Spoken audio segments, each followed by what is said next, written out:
Conduct during the recent demonstrations. Tonight, we speak to the independent policing authority, that is IPOA, specifically Commissioner J.M. Waiganjo, regarding the conduct of the police, especially the National Police Service. It is supposed to conduct itself as a service, but of course Kenyans have had quite some opinions regarding what has happened, the dismissal, or rather the withdrawal of, or rather how they have charged their mandate in especially trying to conduct themselves during the protests that have occasioned due to the Gen Z protests, and that and much more as well. We invite your feedback on TV47 News, that is X, formerly Twitter. I am at George Maringa _. Use the hashtag Daily Report, hashtag Power and Politics. That conversation with my guest tonight will be coming your way a little bit on the program, but before then, let's get you informed with some of the top stories making headlines tonight.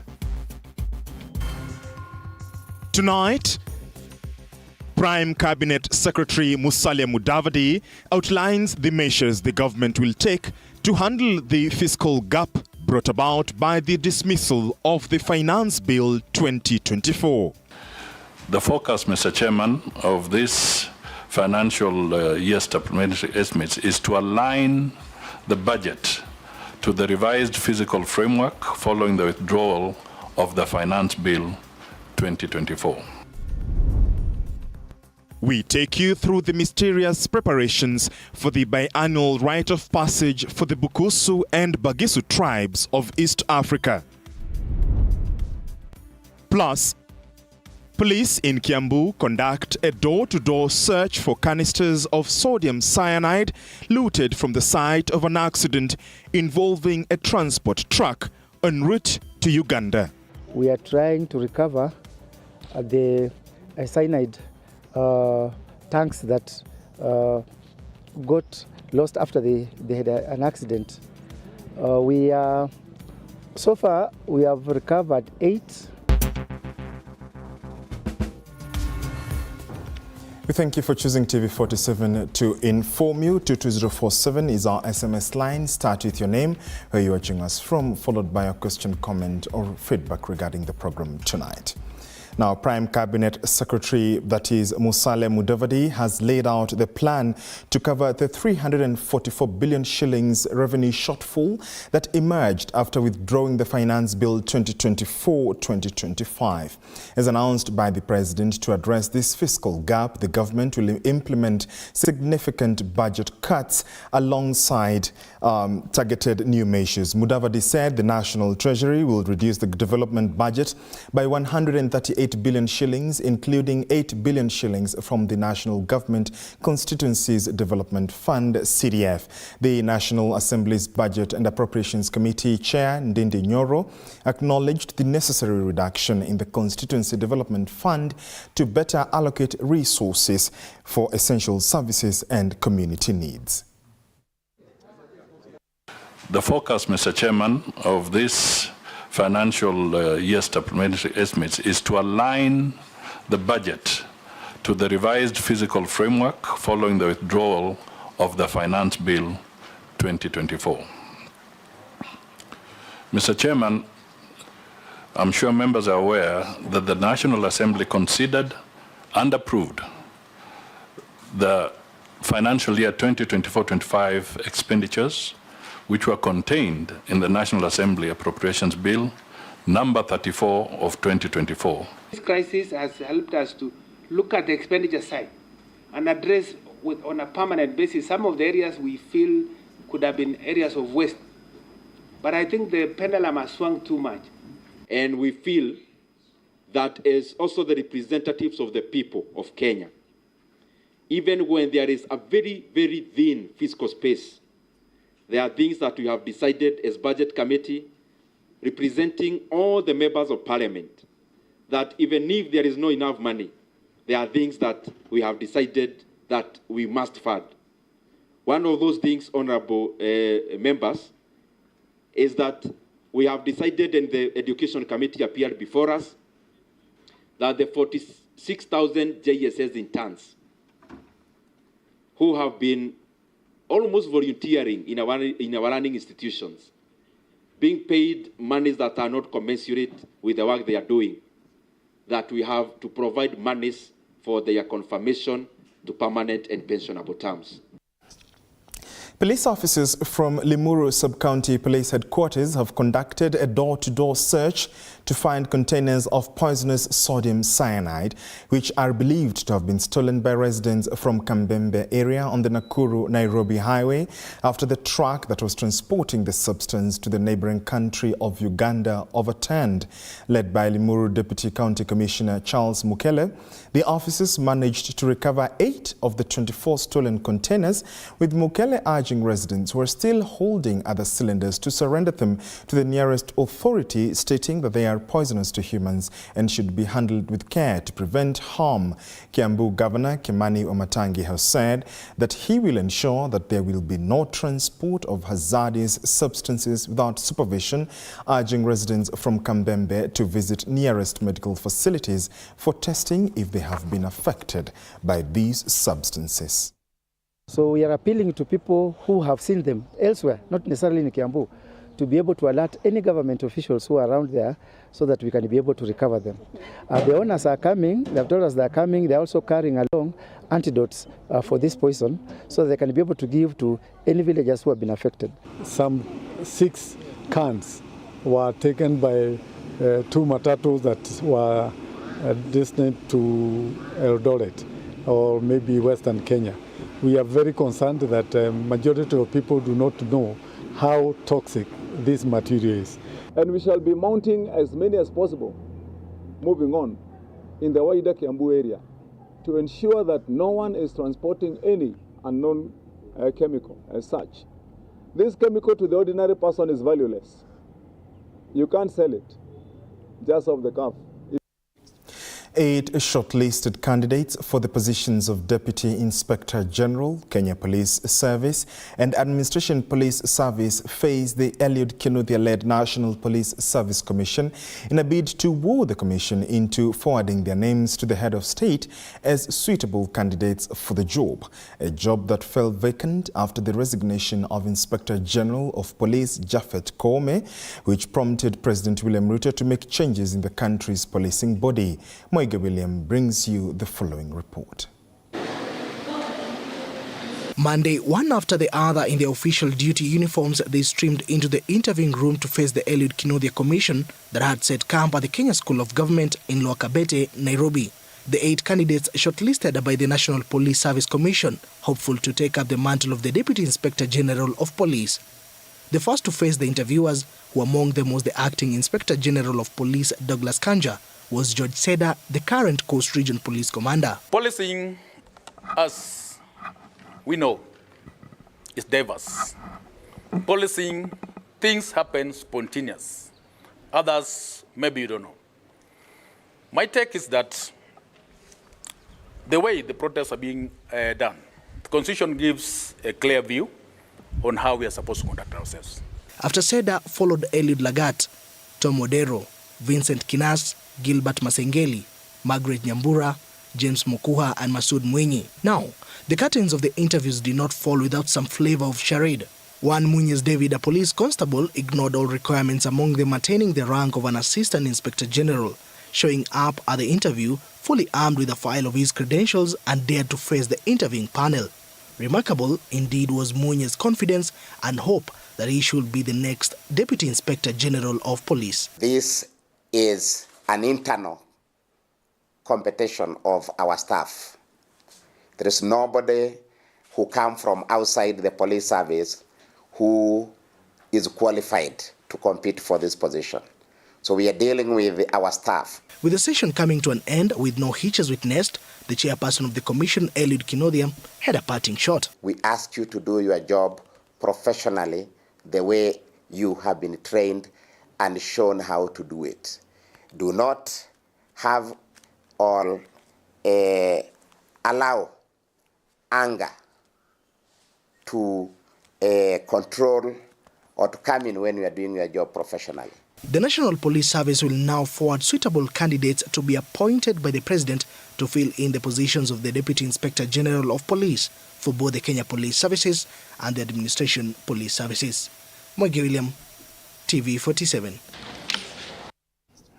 Thank you, Moige. With Gen Zs gearing up for anti-government demonstrations set to take place on Tuesday across all counties in the country, a section of members of the county assemblies allied to both Kenya Kwanza and Azimio la Umoja coalitions have backed President William Ruto's decision to end the demonstrations, describing them as a cause to loss of lives. The MCAs highlighted that supporters of the government also had the right to demonstrate and defend the government in the event that the scheduled protests would not be called off. And as Mike Kagwongo reports, Acting Police Director General Douglas Kanja has called on the protesters to obey the law by not breaching protected areas such as Jomo Kenyatta International Airport, JKIA. Take a look. With Tuesday's protests branded Occupy Airport aimed at demanding accountability from leaders and fighting corruption, elected leaders from grassroots level have come out guns down, pleading with Gen Zs to stop the drama. Many Kenyans have resolved that enough is enough and are beginning to take law into their own hands. Upinzani usemezane na serikali, viongozi wasemezane. Na haswa sana kama mimi mtu wa Western nataka kumuomba aliyekuwa waziri Eugene Wamalwa aungane na wenzake waendelee kusemezana na rais. The MCAs continued to call for an end to the violence that has been witnessed against businesses, which they termed as being perpetrated under the guise of peaceful protests. They also asserted that several of the demands made by the young people were illegal and called for an end to acts of violence that had left people dead and damaged property. Tuna nchi lingine tunaweza enda. Nchi letu ni taifa la Kenya. Tuko na imani ya kuwa watu wakiketi pamoja, viongozi wetu wakiketi pamoja, lazima tupate suluhisho. Na chama cha ODM, kiongozi wangu akiwa ni Mheshimiwa Raila Amolo Odinga. Vijana wetu, vijana wenzangu, Mheshimiwa Raila akikwambia pale mbele kuna shida, musikize. The leaders said if Kenyans feel that the current Kenya Kwanza regime is not going far enough to meet their requirements, they will have another opportunity to elect a new government in 2027. They can only prepare themselves for the next election. But now, I wish they would agree to dialogue. Because if they don't, Malaysia hits a vacuum. President Ruto has made significant strides in stabilizing the economy. This financial year was said to be a turning point, a year of substantial progress. If the scheduled protests were not called off, the MCAs declared that supporters of the administration also had the right to demonstrate and defend the government. The statements followed President William Ruto's declaration on Sunday that he will safeguard the country going ahead, stating that he had given everyone an opportunity to voice their opinions.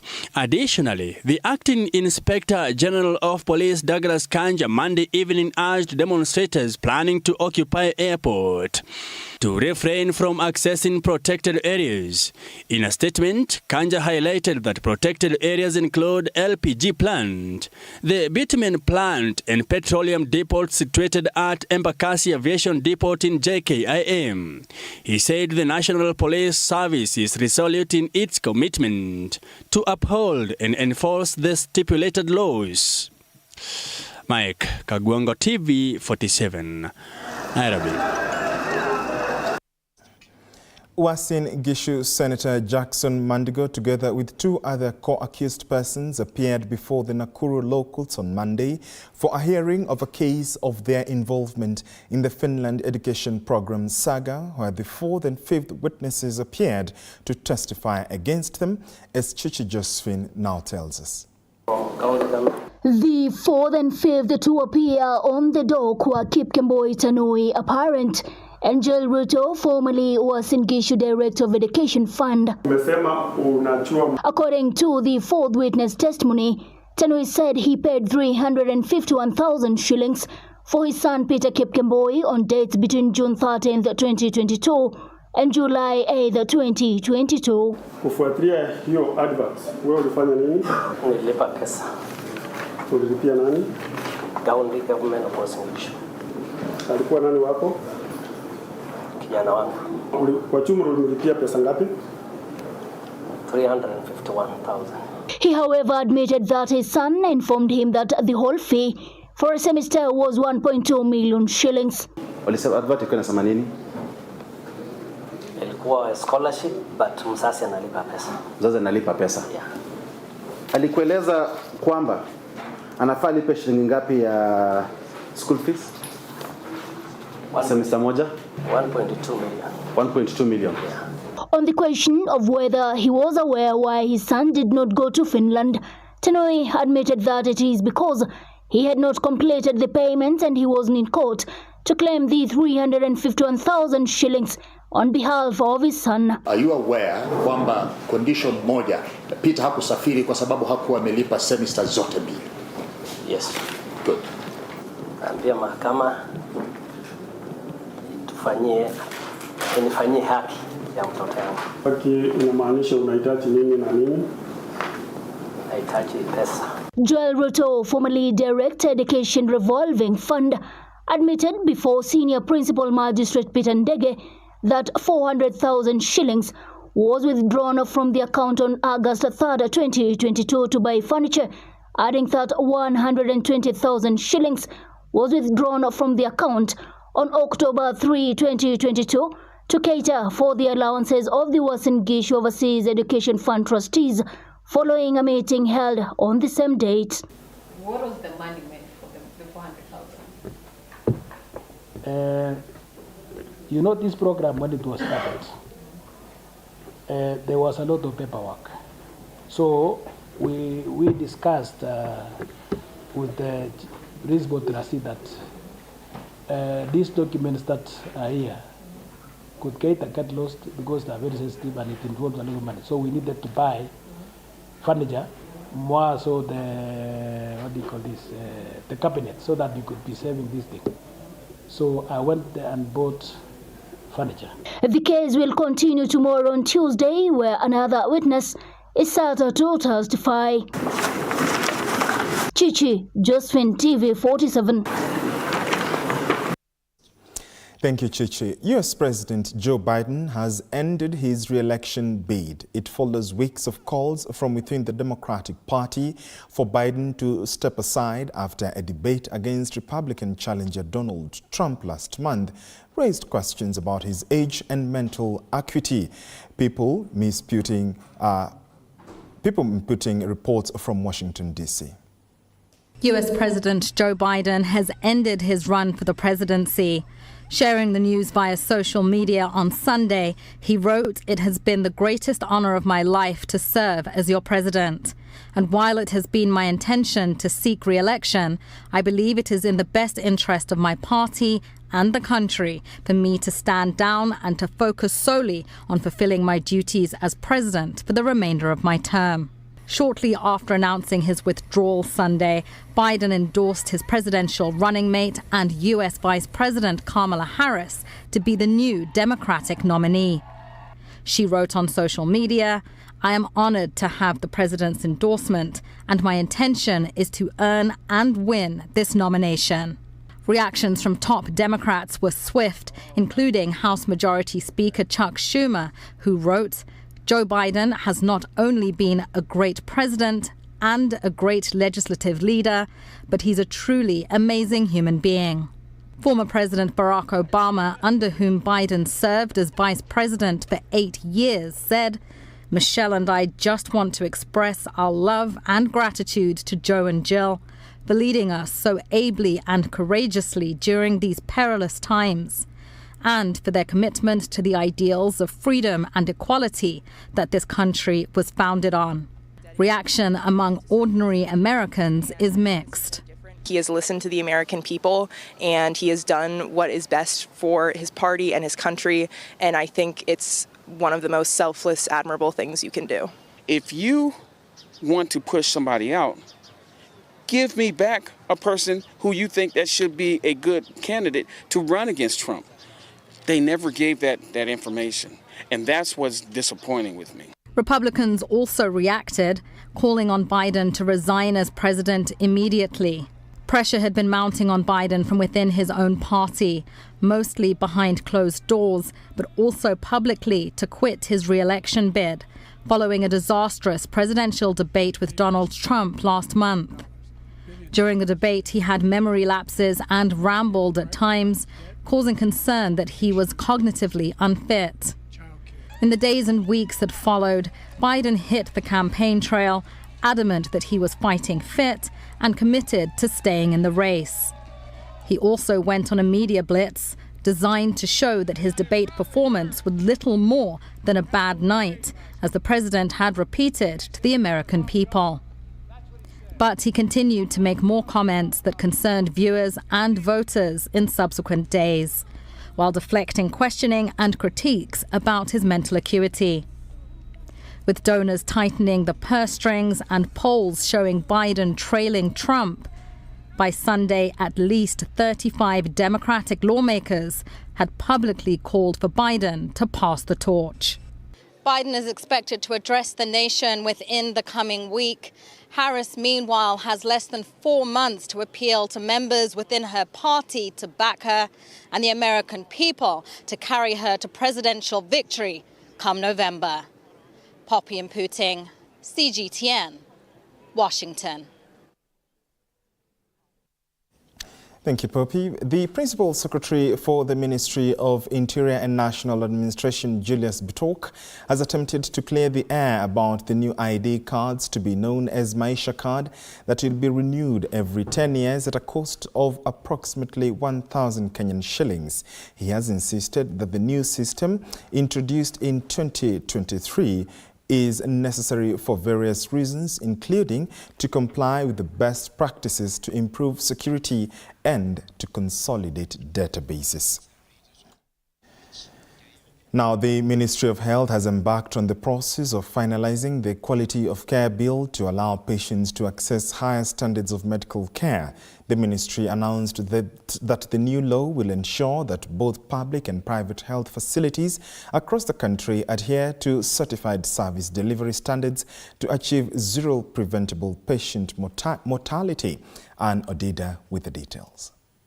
The Ministry of Health is preparing a new quality of care bill aimed at enhancing patient care standards across the country. This legislation is expected to address critical gaps in health outcomes and promote quality improvement in both public and private hospitals. This has been worked on. The ministry has worked with partners and is actually in place. In the process of developing this quality of care framework, we realize that now we really need to have a law to emphasize on the quality of care. At a time when Kenya faces a high burden of infectious and non-communicable diseases, the new bill aims to establish an independent entity to oversee healthcare safety and quality. If you're level 5, that's the level of care of hospital, or level 6, which is a referral hospital, do you have the facilities, the infrastructure for you to deliver that practice?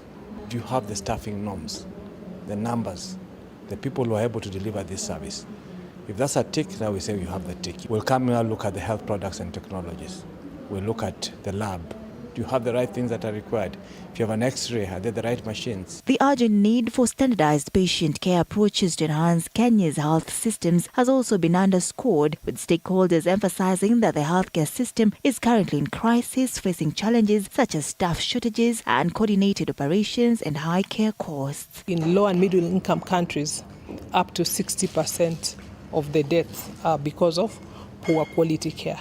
And when we come to maternal health, like mothers dying during delivery, when we compare to the high income countries, to our countries, we have almost 80% of all the deaths. The Quality of Care Bill aims to encourage a culture of continuous improvement involving self-assessments and external evaluations by various stakeholders, including health insurers and government bodies. This initiative seeks to improve patient-centered experiences, reduce human errors, and enhance overall service quality. Anne Odida, TV47.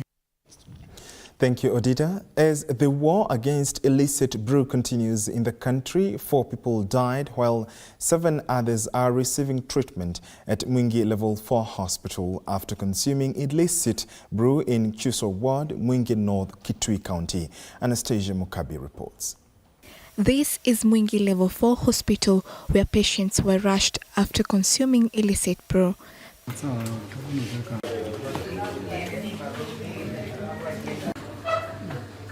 pain and discomfort written all over their faces.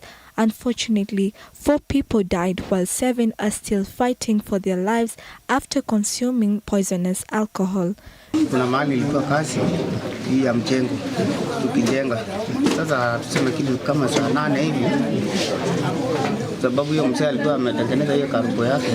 Sasa akatupea tukakunywa hiyo karubo, tukua tunajua kai kuna wasiwasi, lakini kitambo ifike saa 11 ndio maneno sasa ilianza kuwa mbaya sasa. Recounting the ordeal, the victims believe they were poisoned. Sikujua ni nani. Sababu mwenyewe hata mwenyewe ndio tuone hawezi kuweka sumu, kama anakunywa hawezi kuweka. Mtu kaona bado ametoka ndani yake nje, ama wapo kwa nyumbani kwake kwa mtu mmoja.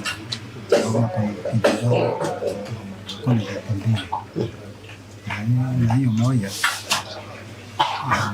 wapatani na huyo mwingine. Sasa tukaona labda anaweza kufanya aweke hii ndio mise au wengine wakuja. Tukaona hivi, lakini hatukujua ukweli sababu hatukumpata.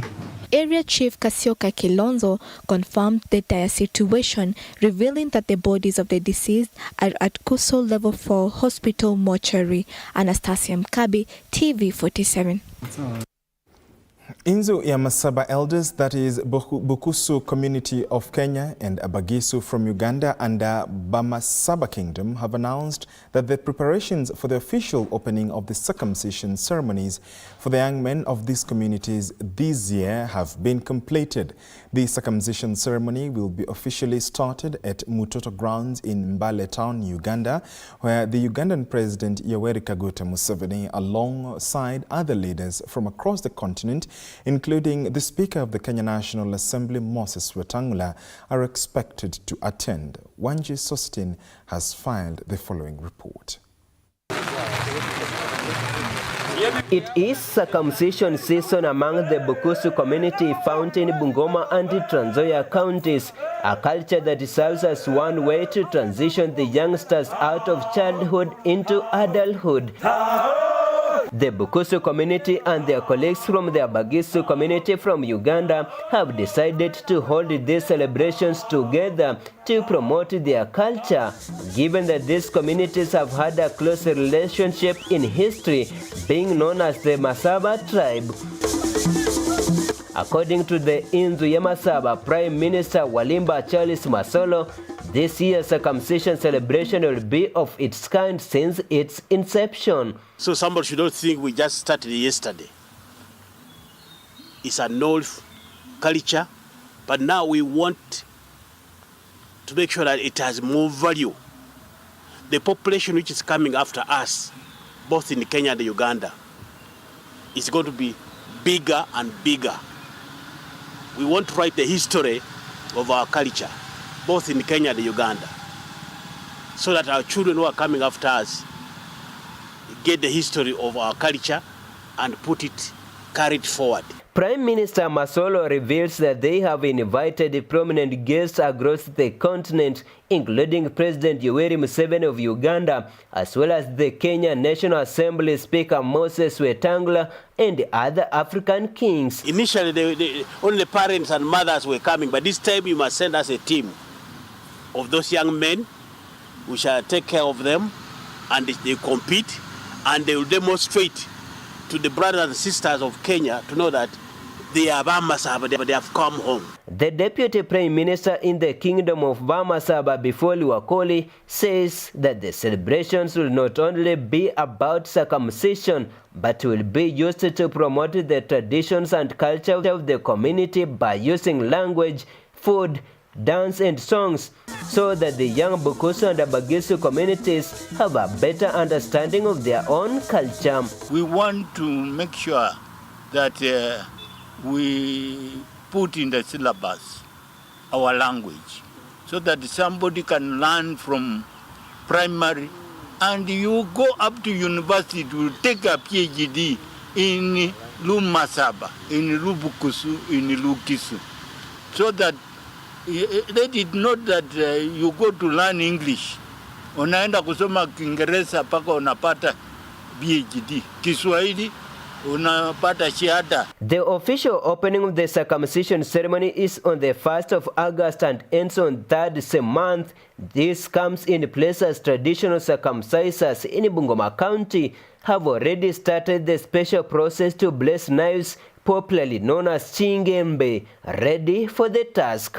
Atozo kata bila kufanya namna hii mpaka tuwe na kuku ichinjwe tami mwake. Kwa hiyo visu inatakaza makono yetu, inatakaza mahali tutatembea kila mahali. Hiyo ndio inatoa maadui zetu mbele. Tunapofanya hivyo lazima tufanye ndio tubariki watoto wetu, kila mwaka watairiwe. Tunakuanga na vikwazo vingi. Zaidi tunapofanya hivi, manyumba zetu tumefunga, wanawake watairizi wote. Kuanzia mwezi wa 7 huu ataona bwana yake mwezi wa 12 aone yeye kwa kitanda yake. Wanji Sostin, TV47, Bungoma.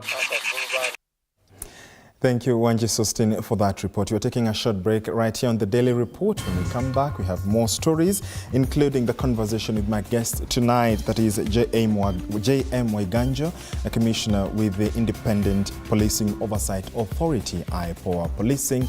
The police is our conversation tonight. Keep your feedback coming. We are back in a few minutes. Our guest is already in the studio.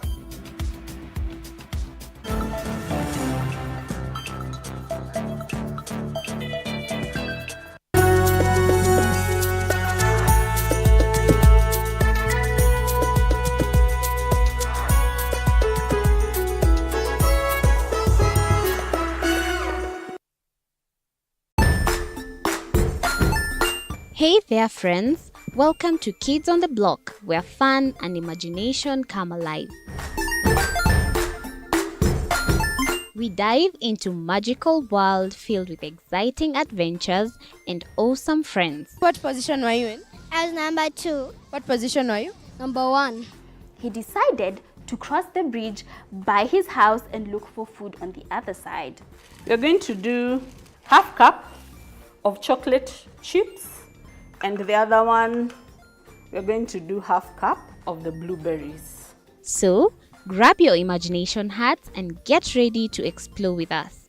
Join us every Saturday at 9 a.m. for new friends, amazing stories, and tons of laughter.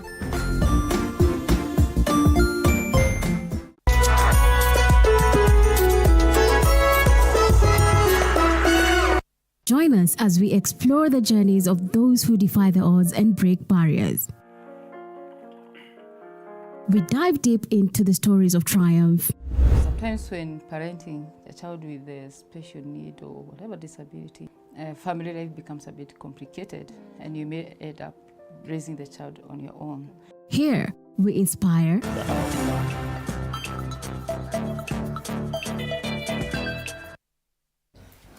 Welcome back. You're watching the Daily Report. The Kenya Livestock Producers Association has now called on President William Ruto to nominate professional individuals to the positions of cabinet secretaries in vacant ministries, as he did in the Ministry of Agriculture and Livestock Development. Speaking in Nairobi, the association's CEO Patrick Kimani said professional individuals in respective ministries would help the head of state accomplish his mission to transform the country following the public uproar of incompetency in government offices.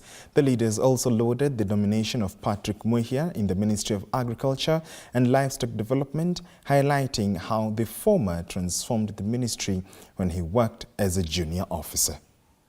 Agriculture is the foundation of civilization of any stable country.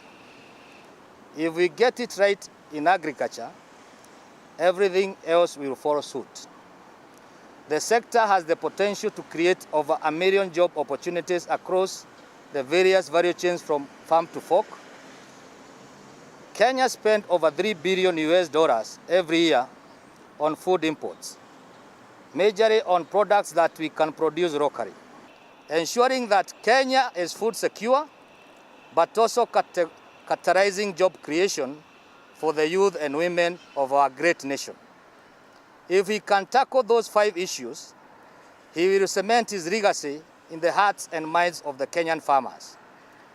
We have no doubt that he possesses the knowledge and expertise to turn around the fortunes of farmers of this nation.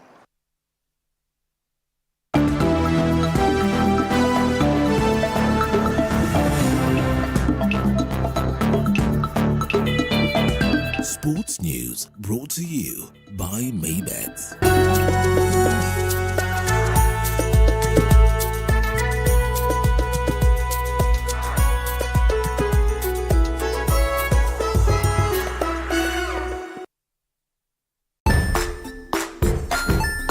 Hey there, friends. Welcome to Kids on the Block, where fun and imagination come alive.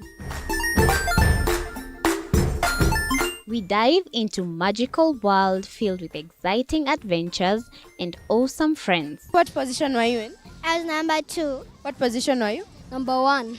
He decided to cross the bridge by his house and look for food on the other side. We're going to do half cup of chocolate chips, and the other one, we're going to do half cup of the blueberries. So, grab your imagination hats and get ready to explore with us.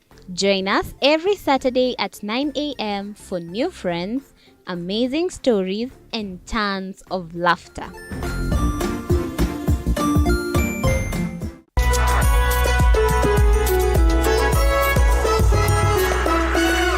Join us as we explore the journeys of those who defy the odds and break barriers. We dive deep into the stories of triumph. Sometimes when parenting a child with a special need or whatever disability, family life becomes a bit complicated and you may end up raising the child on your own.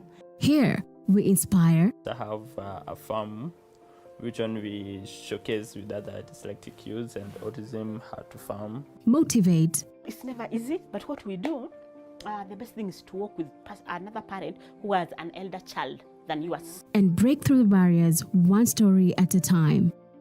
Push your boundaries beyond the limit. Saturdays at 8 p.m.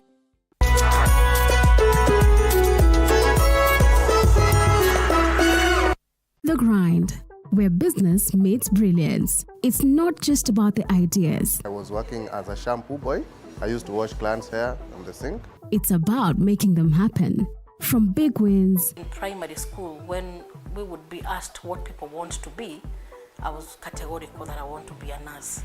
To hard lessons. The consoles change, the gaming equipment keep changing. We cover it all. Tune in to The Grind, where every episode is packed with insights. The person who is serving customers, always be a customer-centric. Strategies. When you pay attention to detail, you get luxury items. And stories to fuel your ambition. Don't just dream it, grind it.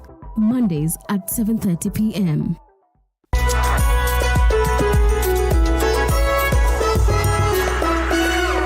Jiunge nasi tunapoangazia safari za viongozi bora.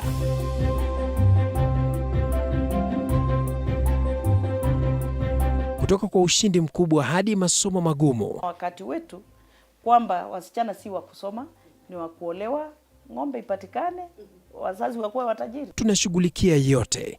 I wish I were a better investor. My parents taught me how to look for things for myself. Tazama Mfahamu Kiongozi, ambapo kila kipindi kimejaa maarifa, mikakati na hadithi za kukuza azma yako. For me to succeed, I have to fight. Kila Alhamisi saa 1:30.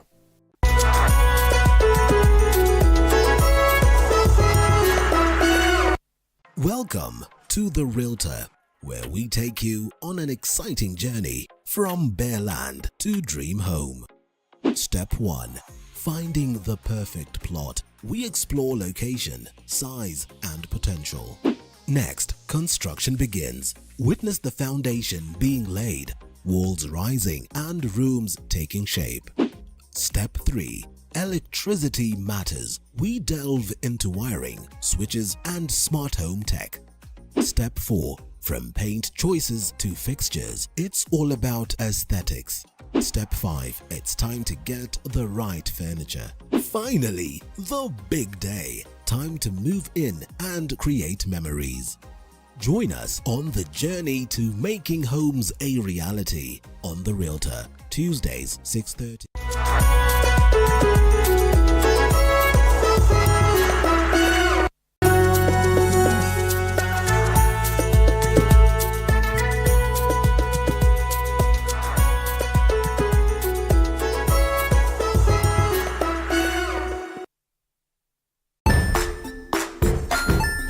Hey there, friends! Welcome to Kids on the Block, where fun and imagination come alive. We dive into magical world filled with exciting adventures and awesome friends. What position were you in? I was number 2. What position were you? Number 1. He decided to cross the bridge by his house and look for food on the other side. We're going to do half cup of chocolate chips, and the other one, we're going to do half cup of the blueberries. So, grab your imagination hats and get ready to explore with us. Join us every Saturday at 9 a.m. for new friends, amazing stories, and tons of laughter.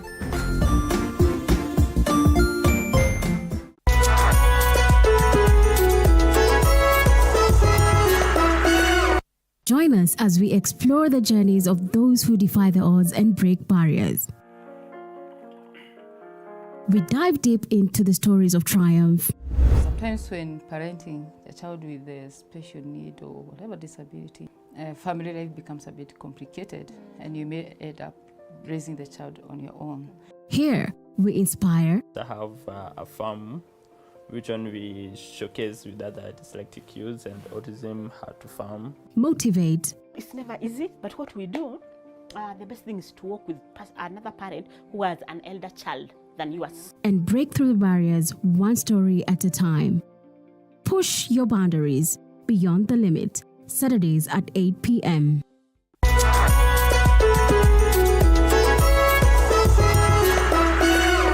The Grind, where business meets brilliance. It's not just about the ideas. I was working as a shampoo boy.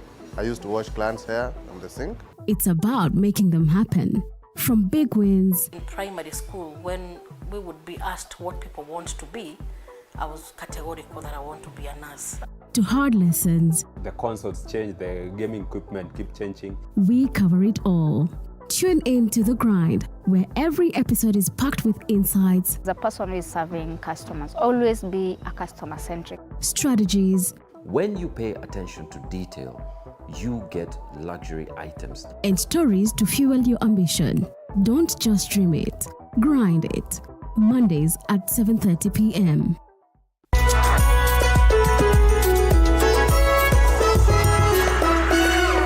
Jiunge nasi tunapoangazia safari za viongozi bora.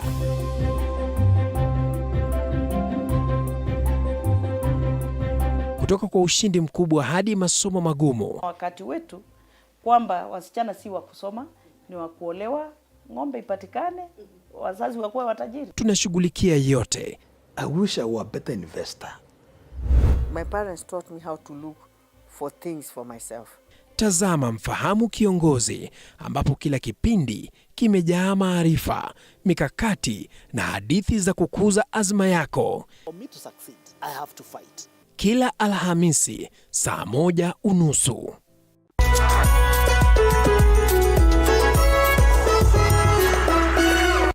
Welcome to The Realtor, where we take you on an exciting journey from bare land to dream home. Step 1. Finding the perfect plot. We explore location, size, and potential. Next, construction begins. Witness the foundation being laid, walls rising, and rooms taking shape. Step 3. Electricity matters. We delve into wiring, switches, and smart home tech. Step 4. From paint choices to fixtures, it's all about aesthetics. Step 5. It's time.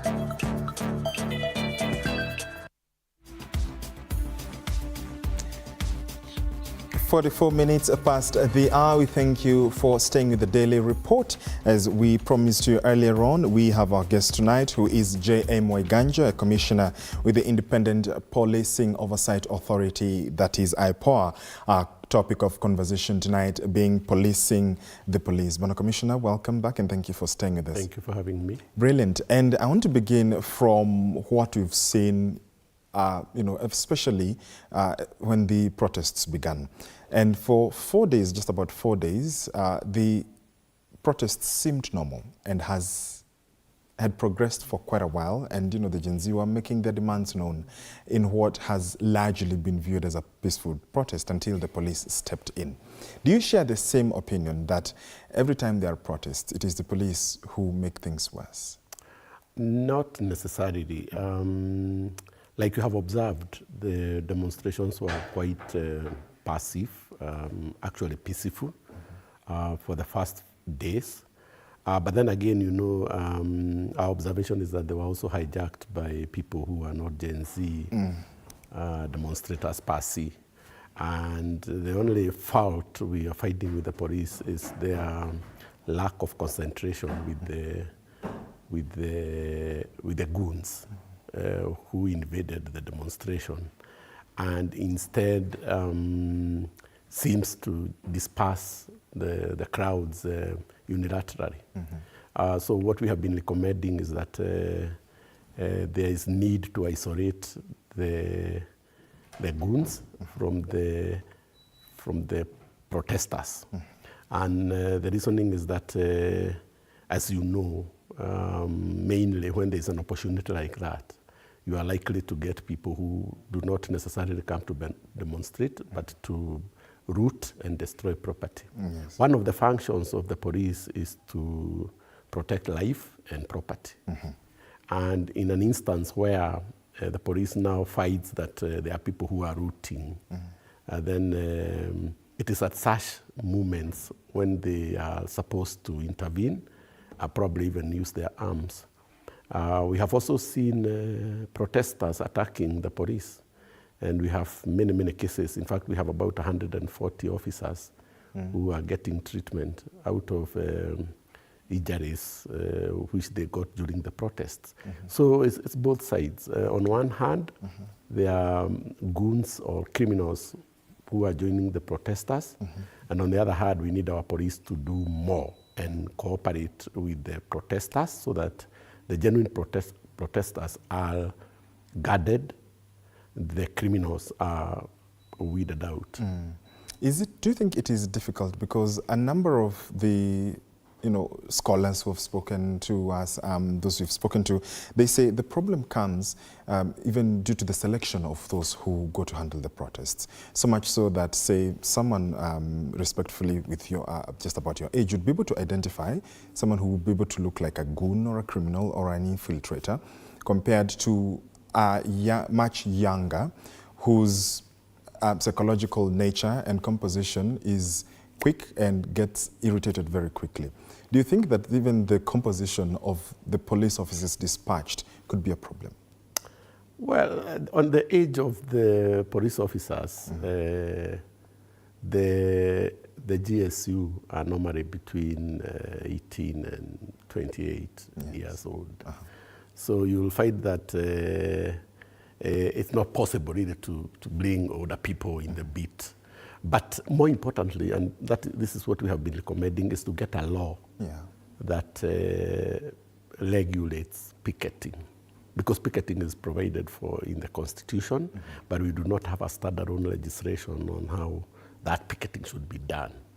Of course, the Constitution says unarmed, peaceful, and all those things. But we need a proper registration where maybe even the space on which people demonstrate is highlighted, where the police will hold meetings with the marshals, and those who are the leaders of the demonstrations before the demonstration, because it's possible. They agree, we'll use Kimathi Street, then go to Halabe Avenue, then give our petition at Parliament, then congregate at Uhuru Park and finish. You see, if that kind of a law is there, then you would not expect protests which are being done, say, just as an example, on a different street other than where the demonstrations are supposed to be done, because it's in the law. But what we see now is that we do not even have meetings, the police do not even hold meetings with the demonstrators, which should happen. And that is the mischief that the law tried to cure when it was said, report, inform the police that you are going to demonstrate. So that information, the police is supposed to use that information to come and bring order to the protest. Simply put. But as long as we do not have that kind of registration, people just picket. People just go to the streets and, you know, start their demonstrations. And that is why you will find that the goons sometimes are not clearly, you know, separate from the main protesters. The last protest we saw, for instance, because we have monitors, we go to monitor those protests. Yes. So our monitors are with the demonstrators. But we realized that there are people who are just breaking the shops, doors, and moving on. They're not even getting in to steal. They break, they move on to the next to break, and then they move on to the next. And then there's another column following them who are now getting inside the shops and looting. And so we realize this is well choreographed. It's, you know, it's premeditated, it's planned. So you see, those are easy to see and to know that they are goons and not ordinary demonstrators. So in my view, there should be proper registration on picketing so that the police are properly informed, and so that even when the police go to join to guard the protesters, they know the protesters from the goons. Because, you know, the moment the police start fighting the goons, when they are in the midst of protesters, so they throw, for instance, a tear gas canister on a crowd. It gets the crowd very excited. And now they start fighting the police. And you know that was not the primary objective. So we know that the police are going through a lot of difficulties trying to control the crowds. But we also know that there are officers who are trigger happy, you know, and we've been trying to know whether those were orders or they acted on their own motion. And those are the investigations we are carrying out. Indeed. You've brought about, you know, the issue of investigations, and Kenyans went ahead to, quote unquote, help, you know, the OIPOA to identify these people. And, you know, many questions that we've been seeing even on social media are, okay, fine, this is the information. How difficult is it to apprehend these people and, you know, bring them to face the law? Investigations is a process. It's a process, and gathering information and gathering evidence and exhibits is a process. I have seen people saying now, look, they show a video of an officer shooting, and then they say, what much else do you need? But you know now we need that gun. We need to know, we need the arms movement register to know where that gun was, who was allocated that gun, where is that bullet. The burden of proof. Yes. Okay. The evidence. Courts are led by evidence. Our investigations are prosecution-led. So we have to do ballistics investigations. Survey, yeah, we have to talk to the victim. If the victim is dead, we have to go for the post-mortem and get the post-mortem report. Once we get that, we have to talk to the officer himself and the commander who sent the officer. And then we, on the basis of what now we get, we determine whether this is a proper case for prosecution. Once we make that determination, we forward our file to the Office of the Director of Public Prosecutions, because we don't have prosecutorial powers ourselves. And then once the officer is satisfied that our evidence is sufficient or meets the threshold of prosecution, then the file is brought back to us, and then we register the matter in court, get the officer arrested, disarmed, and interdicted, and then the matter starts. So we don't rush to court, because again, remember that officer has rights as well, and he could also come up with a defense. We have to be satisfied that the circumstances under which he used his firearm were not merited. All were merited. Because, and the other thing we would want the protesters to know is that the police, there are instances when the police can use those guns. So if you're out to provoke, then you have to know what you are doing. Because they use that gun to protect property, for their own safety, self-defense, and to protect another person who probably is in danger. So under those instances and the pressure put on the police, because you can see the number of demonstrators against the number of the officers. And we have also seen instances like in Bondo where we found an officer being clobbered by the public, and he's armed, but he restrained himself, so he didn't use even his firearm. So, and that's why I was saying there are good officers, there are bad officers, there are trigger-happy officers, but the protesters must know that at some point the police could use those firearms. Could use those firearms. Yes. Indeed. What is from your records and your history, what is the shortest amount of time that it has taken for IPOA to logically and conclusively achieve or end an investigation, a single case perhaps? Under ordinary circumstances, because these are extraordinary circumstances. Yes. When there are no demonstrations or protests and we get a case of police brutality or murder or serious injuries, it takes us as short as even 2 months. Because then, we are dealing on a file-by-file basis. Yes. And we are able to carry out those investigations. But then again, remember, we are not the head, because after we carry our investigation, it could even take us a month to compile our file, because some of the matters are quite straightforward. But the moment we forward the file to the Office of the Director of Public Prosecutions, the file moves out of our hands. And now we have to wait until the ODPP is satisfied or makes his notes. Sometimes returns the file to us to ask us to do more, or returns the file to us to tell us to proceed with the process, to register the matter in court. So, and you see again, once the matter now also leaves the Office of the Director of Public Prosecutions, it goes to court. That's another arm of government, the judiciary. The judiciary has its own schedules, cost lists, and that case now could stay in court even for 6 months. Yes. Yeah, so the problem is not even our investigations.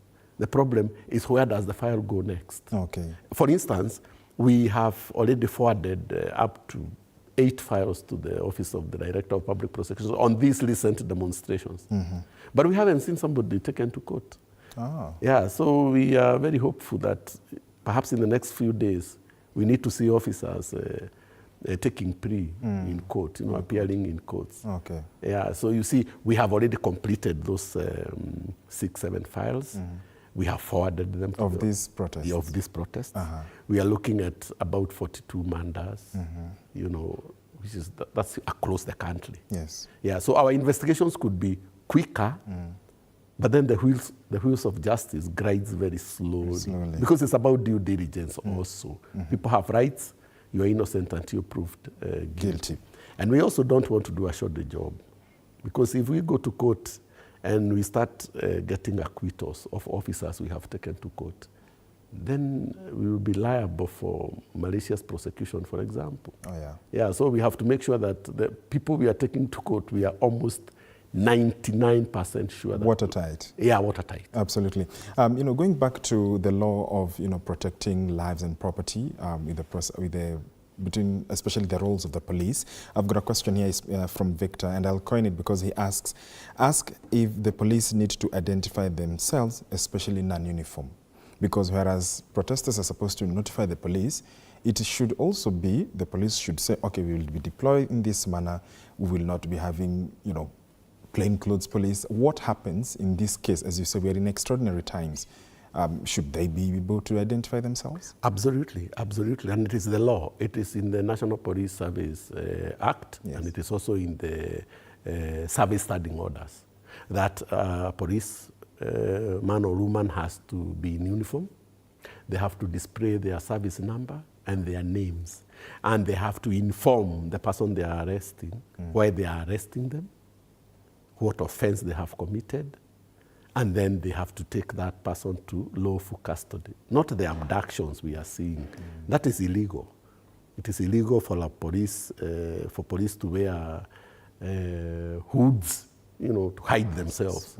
Yeah, that is not the best practice. The best practice is that an officer has to be an officer, a member of the National Police Service. So once we realize that they are not wearing their uniforms, they are carrying out abductions, because arrests and abductions are completely very different. Because when arrest is supposed to be with honor and dignity. Yeah, because that person has rights and access to an advocate. Yes. But not the way we are seeing sometimes people just pushed into a vehicle and then they are whisked away. Yeah, so whenever the arrests are done, they should be dignified. The police should identify themselves before the arrest, and you have to be taken into lawful custody. Indeed. Absolutely, Bwana Commissioner. Let's take a short break. When we come back, we continue this conversation. You're watching the Daily Report. My guest being J.M. Waiganjo, a commissioner with the Independent Policing Oversight Authority, that is IPOA. Keep your feedback coming. We're back in a few minutes.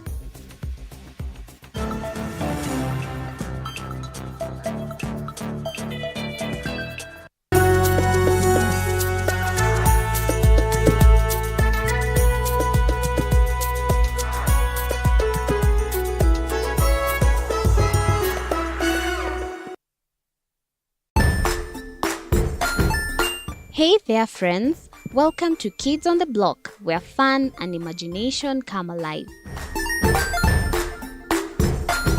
We dive into magical world filled with exciting adventures and awesome friends. What position were you in? I was number 2. What position were you? Number 1. He decided to cross the bridge by his house and look for food on the other side. We're going to do half cup of chocolate chips, and the other one, we're going to do half cup of the blueberries. So, grab your imagination hats and get ready to explore with us. Join us every Saturday at 9 a.m. for new friends, amazing stories, and tons of laughter.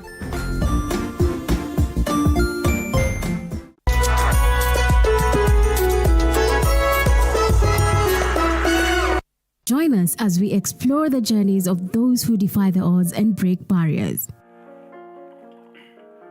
We dive deep into the stories of triumph. Sometimes when parenting a child with a special need or whatever disability, family life becomes a bit complicated and you may end up raising the child on your own. Here, we inspire. I have a farm which one we showcase with other dyslexic youths and autism, how to farm. Motivate. It's never easy, but what we do, the best thing is to work with another parent who has an elder child than yours. And break through the barriers one story at a time. Push your boundaries beyond the limit. Saturdays at 8 p.m.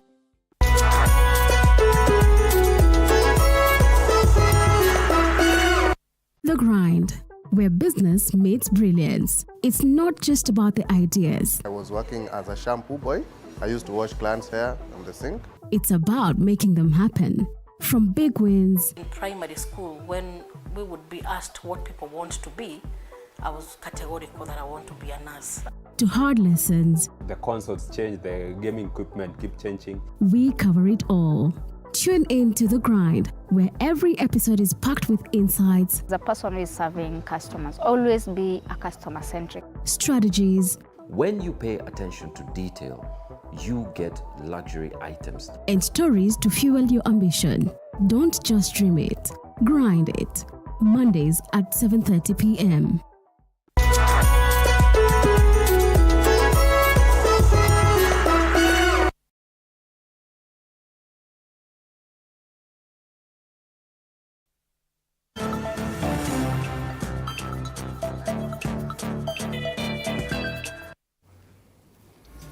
Welcome back. You're watching the Daily Report with my guest tonight, that is J.M. Waiganjo, Commissioner with the Independent Policing Oversight Authority, IPOA. Thank you, Bwana Commissioner, for staying with us.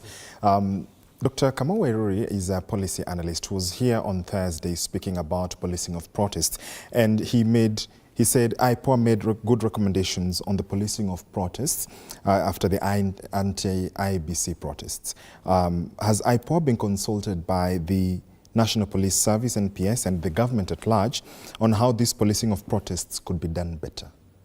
We hold meetings with the National Police Service and also with their commission, the National Police Service Commission. And we make many recommendations. Our recommendations, normally we submit them to Parliament, the committee that oversees us, the Committee on Security. We also give our recommendations to the Inspector General of Police because he's the one responsible for the daily running of that institution. Unfortunately, some of the recommendations are implemented and others are not because, I mean, it's about budgeting, giving appropriate and proper budget to the National Police Service. And the other thing we have also seen is that we do not remunerate our officers well. The welfare of the members of the National Police Service is wanting. And we have been appealing to the National Police Service Commission to do more on the remuneration of the officers, the working conditions of the officers, the health of the officers, their insurance, a lot of things. So some of the recommendations that we have made is like the one I already told you about, registration, so that we can know, how the protests are handled. But we haven't seen the implementation of that recommendation. We know and we are fully aware of the Presidential Task Force on Police Reforms that the Maringa led commission. Yes. And all our recommendations are in that report.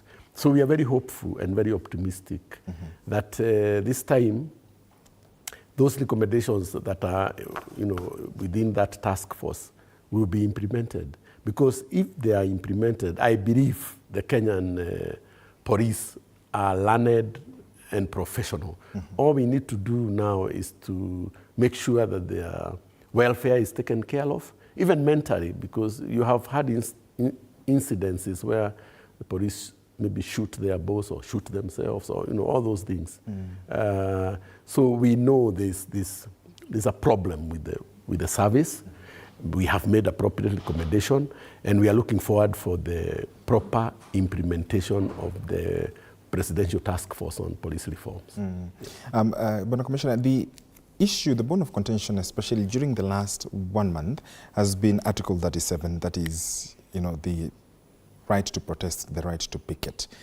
When you look at even how this has panned out, it is, one, a leaderless formation, as it started, and even in the initial stages, I'm sure you saw that video of that young girl who went and was telling the police officer, "Some reject," that TikTok video that went very viral, and that didn't seem to be a very awkward situation, and the police were just standing on guard, and the protesters was just doing what they were doing.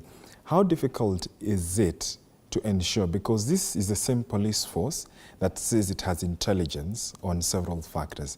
At what point does then this intelligence seem to have a break point where they seem not to be aware that there would be quote-unquote infiltration, so that then you're able to map out? And you've seen even the protesters getting the clubbers and submitting them to the police and saying, this is the goon, this is the person, this is the looter. I mean, at what point does this intelligence seem to have a disconnect? I think the police need to change their strategy, especially the police commanders, because by and large, the protesters, particularly this instant, they are very peaceful, and it's clear what they are looking for.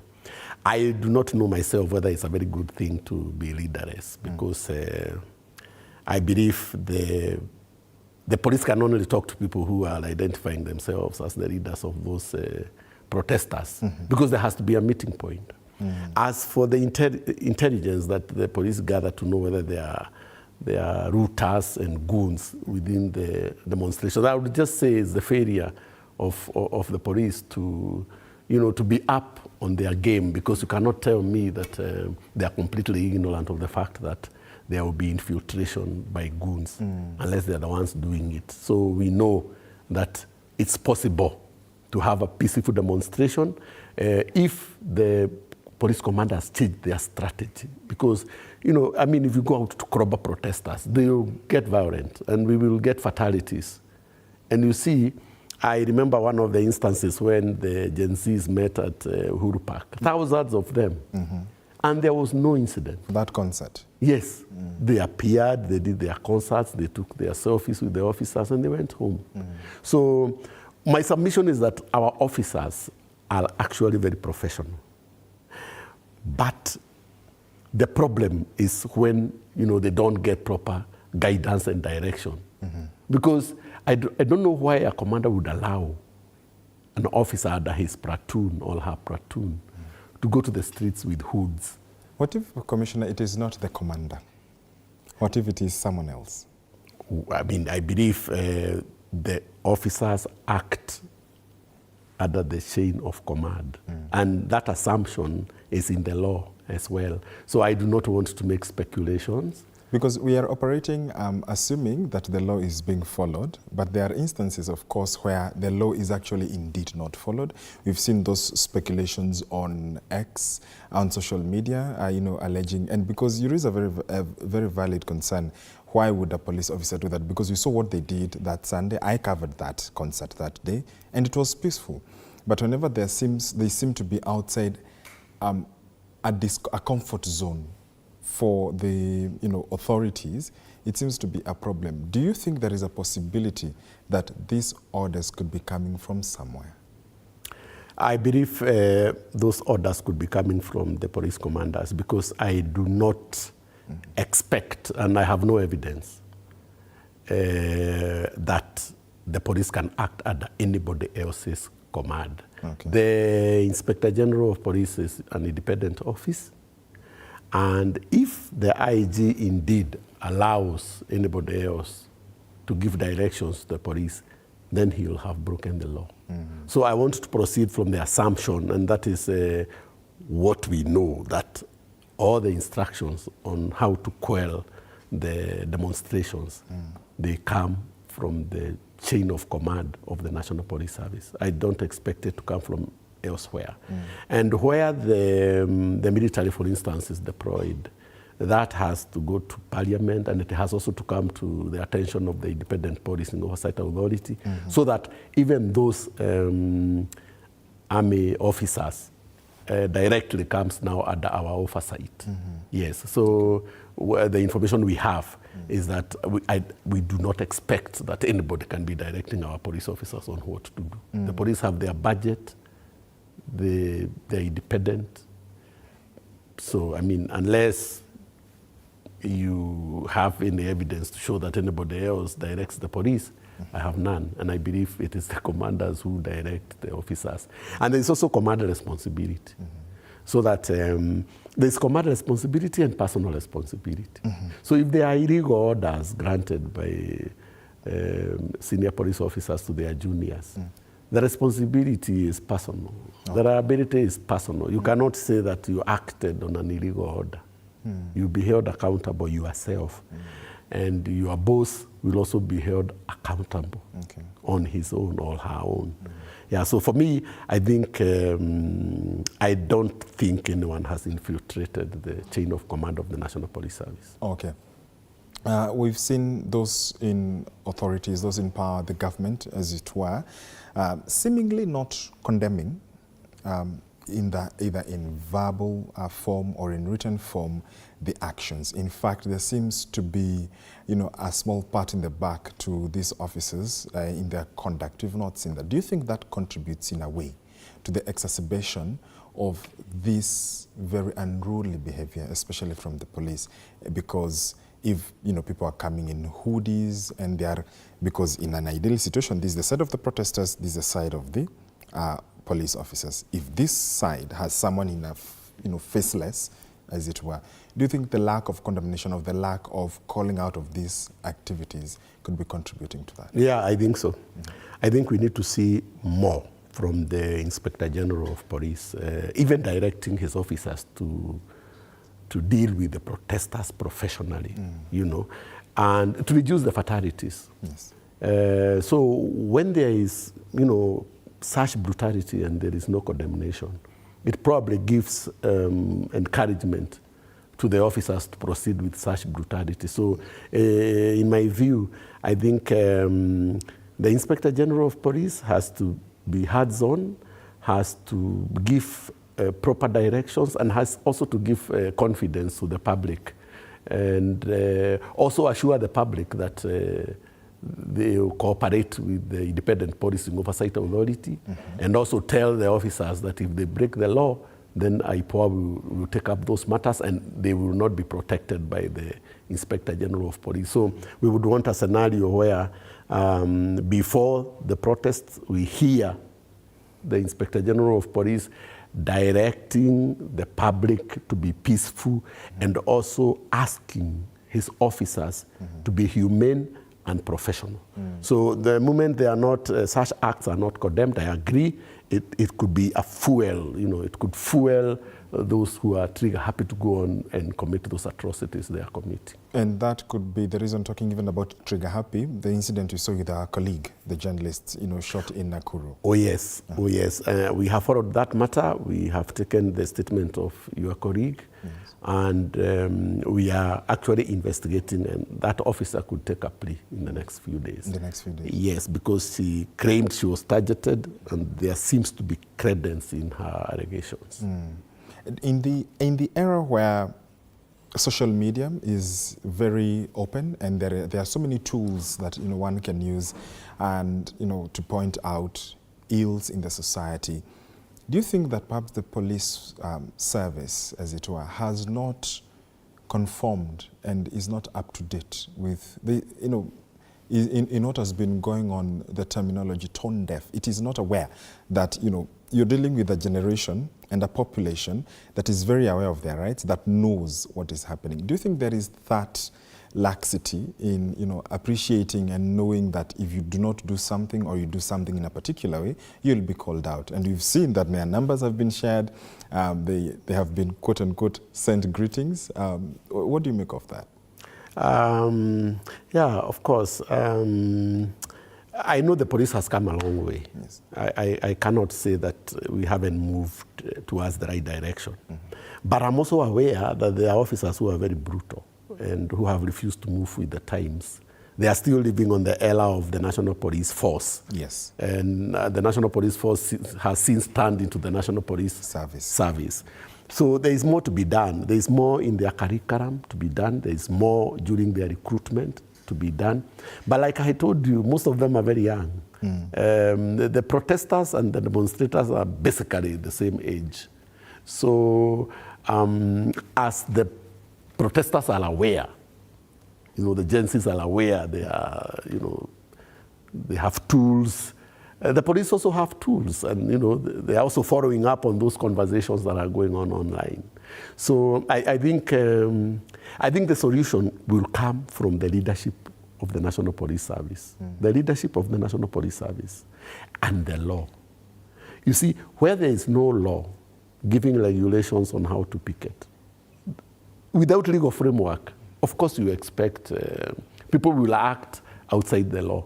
So the officers know now, and actually we are happy about it ourselves, because most of those things we are investigating, we did not wait for the complaints to come to the office. We moved on our own motion, because we can see them. We can see them online. We can see what is going on. So it's a good thing. And the service has to grow, with the people, and to be up to date with, with the best practice, international best practices. What then would you recommend in terms of the outcome of what you've seen? The protests seem to be continuing over time, and they seem not to be dying down. We've seen the activities today. There is what will happen tomorrow. The National Police Service has been issuing statements, ideally, like last week, to quote-unquote block or ban protests from occurring. As IPOR, what do you make of that in terms of even the announcements coming, the pronouncements coming that they will not be allowed here, whereas we have no law that prescribes that? But still, is it within the purview to say demonstrations should not happen? No, apparently the Inspector General has no such powers to ban protesters. And this matter even went to court, and the court quashed, or sort of quashed his direction. Through the Law Society? Yes, through the RSK. So what should happen is that there has to be acceptance that picketing is a constitutional prerogative and will always happen. What needs to be done is the change of tactic and the change of strategy. We really need leadership, proper leadership at the top of the National Police Service. And we are hopeful that they could adopt that, because as long as that is not there, then we will continue getting fatalities. I saw a directive today, generally telling the members of the public about protected areas, and why they shouldn't go to those protected areas. Yes. And expressed the law as it is. And that's a good thing, because I also want to state that there are places, I have seen Occupy JKI. That's a protected area. And the police has responsibility to protect it. And therefore, if the protesters attempt, for instance, to overrun JKI, I can assure you we will get fatalities. Because the police will use their firearms and quote the law, the instances where they are allowed to use those firearms. So I would want also to appeal to the protesters to just protest within the legal parameters, protest so that that protest can have meaning. But if we hear that they want to occupy certain places, then we do not expect a different reaction from the police. It is predictable how the police will react under such circumstances. But we also want to appeal to the leadership of the National Police Service not to break up the protesters, not to break up the protest. Because by and large, but to concentrate on the goons. It's not difficult to see goons, really, actually. They are different, and you can tell they are different. Even those agencies are arresting them and giving them to the police. Yes. So we want to see a more humane police service that gives guidance even to the protesters, even as they also give command to the officers. We have seen officers who are very friendly to the public. And that is what we would want to see happening across the service. But we also want to tell the members of the public not to push the police too hard. Because, first of all, their numbers are not as many. Secondly, their tooling is not up to date.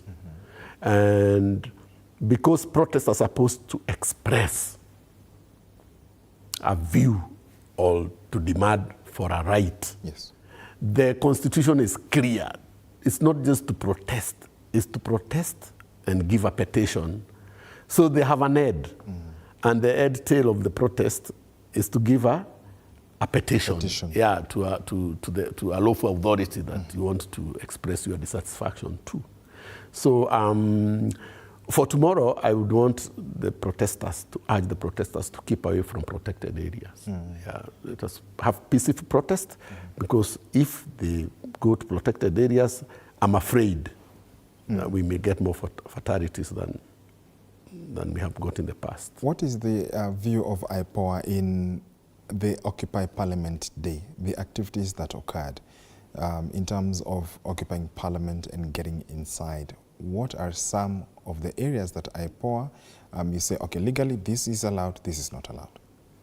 The 25th day of June was not a very good day, particularly because that act also gave several fatalities. We have been investigating, and we have seen some of the youths that overran Parliament. We've seen some deaths. We have some complaints of some of them are missing. So I would think that went beyond the, but the reason why it would go beyond is because we are not having leaders coming out to meet these protesters. Because the protesters want to be heard. And they want to be assured that their matters are being looked into, like the way the president did, called them out, X space and try to answer their questions and, meet some of their demands. So those demands have been met, and therefore, I think those that have not been met, the protests should not now go out of their way to, for instance, to go to JKIA or talking about going to State House or even invading police stations. I think that way we'll be moving now to anarchy. And that is what we want to avoid. Because on the one hand, we know the protesters are genuine protesters with genuine concerns and genuine grievances. But we also know that there are goons, criminals, rooters, who are now also coming to spoil, not only to spoil for the agencies, but also to steal and destroy property. So the police have two roles to play here. On the one hand, they have to protect those properties, because if they don't, then we will investigate them for police inaction. On the other hand, they have to guard the protesters, and to escort them. So it's a delicate balancing act. Okay. Yeah, but it's doable when both sides, the leadership of the National Police Service and the direction that the IG needs to give even to protesters. Because, for instance, instead of saying there will not be protests tomorrow, he would be telling the protesters, tomorrow's protest, we expect it to be peaceful, and we expect you to help us arrest those goons, or point out the goons that will be amongst you. Tell your officers not to be, not to shoot, not to use live bullets, but to also act responsibly. That would help. Do you think that then the way the Ethics and Anti-Corruption Commission, EACC, has called to, or has advocated for prosecutorial powers, is that something that IPOA would be contemplating about, ruminating about, in terms of ensuring that you not only give quote-unquote advisories and reports, so that then you are actually seen to be working and you actually have teeth that can grab and can chew and can actually handle this matter? We have sought prosecutorial powers. Yes. We have even given a version of an amendment to our act, the act that created IPOA. So we have. It would really be very good for us, because then our prosecutions would be quicker, if we got prosecutorial powers. But now without those powers, then we have to rely on the Office of the Director of Public Prosecutions to prosecute for and on our behalf, so making our processes a little longer. But we have made those recommendations for prosecutorial powers, and we are hopeful maybe Parliament, in its wisdom, may consider making amendments, even in an omnibus legislation. Yeah. Looking at what you'd like to see moving forward as you enter the home stretch of this conversation, apart from seeing a police service that adheres to its mission, what do you make of, or rather, what would you like to see as IPOA in an ideal situation, whereas indeed your job is to oversight the police? But in what context? What would be the ideal circumstances that IPOA would say, fine, this is 100% okay? IPOA, apart from investigating the police, also looks after the welfare of the police. So I think the start point is to look at the welfare of the police, the salaries of the police, the allowances that the police should get should be timely. The recruitment of the police. The recruitment especially is very important, because that is where you get an officer who has a calling, as opposed to an officer who just joined the service because the parents bribed the people recruiting. Because we do have officers who actually did not join the service because of the love to serve the country. So if we get the recruitment right, and then we get the welfare of the officers really taken care of properly, we would have a very proud service.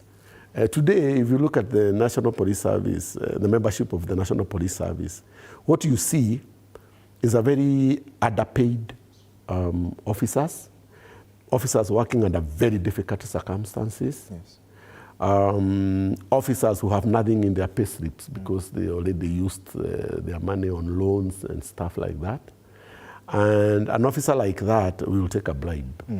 So we want to see the National Police Service Commission coming out clearly to talk about the welfare of the officers, and the government also giving a proper budget to the National Police Service, and retraining and tooling. Those are important things. So we would want to see a National Police Service that cooperates properly with other institutions like the Independent Policing Oversight Authority, to have a symbiotic and a seamless relationship. Yeah, to weed out the log officers, but to commend and to promote the professional officers. Yeah. In a minute, because you need to wind up, Andrew Katua on X asks, what happened to the police reforms as initiated by Sir Saitoti, the former minister? All those reports have been put together and are now under the recent presidential task force, the Maraga report, and we are very hopeful that it will be implemented. Brilliant. Yeah. Indeed, thank you so much. What a wonderful way to wind up the show tonight. We've been speaking to J.M. Waiganjo, Commissioner with the Independent Policing Oversight Authority, that is IPOA. We also thank you so much for your feedback. As always, stay safe and be kind to one another. I'm George Maringa. Thank you for watching the Daily Report. Thank you so much. Thank you.